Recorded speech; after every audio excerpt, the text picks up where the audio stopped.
क्या इंसान के शरीर में सचमुच आत्मा निकलती है? क्या साइंटिस्ट ने उस चीज को पकड़ लिया है जिसको कि हम ऑरा या फिर कॉन्शियसनेस कहते हैं? हाल में ही बहुत सारी इमेजेस सामने आई जिसमें इंसान के शरीर से एक अजीब रोशनी निकलती हुई दिखाई दी। एक रंगीन आभा जो जिंदा शरीर में होती है लेकिन मौत के बाद गायब हो जाती है। लेकिन सवाल ये है, क्या सच में ये आत्मा है या इसके पीछे बहुत सारे वैज्ञानिक सच्चाई छुपी हुई है? आज के इस वीडियो में हम पूरा रहस्य खोलेंगे, इतिहास, एक्सपेरिमेंट और साइंस के साथ बात करेंगे और आखिर में आप खुद फैसला करेंगे ये सोल है या फिर एक भ्रम।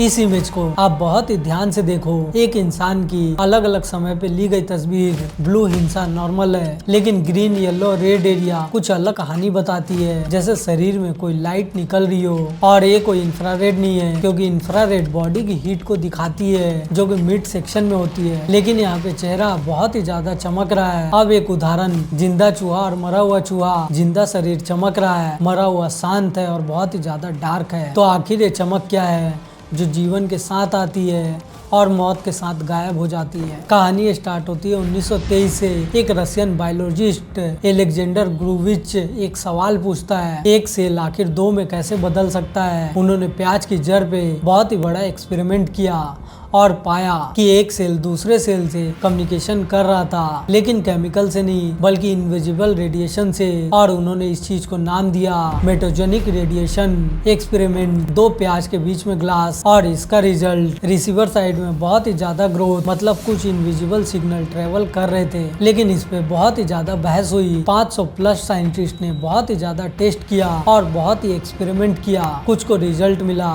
कुछ को नहीं मिला, लेकिन आज तक क्लियर प्रूफ नहीं मिल पाया। और धीरे धीरे इस थ्योरी को पूरी तरीके से रिजेक्ट कर दिया गया और समय के साथ धीरे धीरे ग्रुटविच थ्योरी पूरी तरीके से खत्म हो गई। और इसके बाद 1962 में अन्ना ग्रुटविच ने फोटो मल्टीप्लायर डिवाइस को यूज किया और उसका नतीजा आया, लिविंग सेल सच में लाइट इमिट कर रहे थे, लेकिन लाइट बहुत ही ज्यादा वीक थी, हमारी आंखों से दिखाई नहीं देती थी। और इसकी रेंज 200 से 300 nm, ये बहुत ही माइक्रो यूवी लाइट थी। यही से कॉन्सेप्ट आया बायोफोटॉन्स का। और उसके बाद 1970 में फ्रिड पॉप नाम के एक साइंटिस्ट आए और उन्होंने कहा ये लाइट रेंडम नहीं है, ये एक कम्युनिकेशन सिस्टम है, डीएनए से निकलती है और पूरे शरीर में सिग्नल को भेजती है। अगर ये सिस्टम पूरी तरीके से डिस्टर्ब हो जाए तो बीमारी हो सकती है, जैसे कि कैंसर। पावरफुल आइडिया लेकिन कंट्रोवर्शियल था। यहीं से कंफ्यूजन स्टार्ट हुआ। कुछ साइंटिस्ट ने इसे सपोर्ट किया और बहुतों ने इसे रिजेक्ट कर दिया और यहीं से स्पिरिचुअलिटी की एंट्री स्टार्ट हो गई। 1990 में कॉन्स्टेंट नाम के साइंटिस्ट ने एक जीडीवी डिवाइस बनाया और उन्होंने दावा किया कि शरीर से ऑरा निकलती है, मौत के 24 से 48 घंटे रहती है। लेकिन प्रॉब्लम थी, पीयर रिव्यू नहीं था और डाटा बहुत ही सपोर्टिव नहीं था। मासुरी इमोटे नाम के एक साइंटिस्ट ने कहा पानी में कॉन्शियसनेस होती है,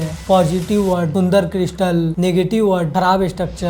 लेकिन एक्सपेरिमेंट रिपीटेबल नहीं था, साइंटिस्ट ने इसे रिजेक्ट कर दिया। और उसके बाद जापानीज साइंटिस्ट मसाकी कायाबाशी, उन्होंने सीसीटी नाम का एक कैमरा बनाया जो सिंगल फोटो को डिटेक्ट करता। एक्सपेरिमेंट रेड ब्रेन मेजर किया गया, इलेक्ट्रिकली एक्टिविटी हुई, ऑक्सीजन फोटो एमिशन हुआ और इसका नतीजा brain activity, photon emission start हुआ। अब असली सच्चाई सामने आती है। ये लाइट आती है रिएक्टिव ऑक्सीजन स्पीसीज से, यानी कि रॉस, जो कि मेटाबॉलिज्म में होता है। तो रॉस बनते रहता है और उसके रिएक्शन के दौरान फोटोन निकलते रहते हैं। मतलब ये आत्मा नहीं है, ये एक बायोकेमिकल और पूरा प्रोसेस है। कैंसर के सेल बहुत ही ज्यादा ग्रो करते हैं, क्यों? क्योंकि उनका मेटाबॉलिज्म बहुत ही ज्यादा होता है। फ्यूचर यूजेस से अर्ली कैंसर डिटेक्ट हो सकती है और इसका नतीजा साफ था। जो लोग वहाँ पे सोल देख रहे थे वो एक्चुअली में देख रहे थे मेटाबॉलिज्म, केमिकल रिएक्शन और रॉस की एक्टिविटी। साइंस का सफर ऐसे ही होता है, पहले आइडिया आता है, फिर कंफ्यूजन क्रिएट होता है और उसके बाद एक्सपेरिमेंट किया जाता है और आखिर में सच्चाई सामने आ जाती है। तो क्या हमने आत्मा देख ली है या हम सिर्फ एक नेचुरल प्रोसेस को गलत तरीके से समझ रहे हैं? अब फैसला आपका है। आप कमेंट में जरूर बताओ आपकी इसके बारे में आखिर क्या राय है। और अगर आपको वीडियो पसंद आया हो तो इस वीडियो को लाइक, शेयर और चैनल को सब्सक्राइब जरूर करें। मिलते हैं आपसे आने वाले अगले वीडियो में, तब तक के लिए बाय और जय हिंद।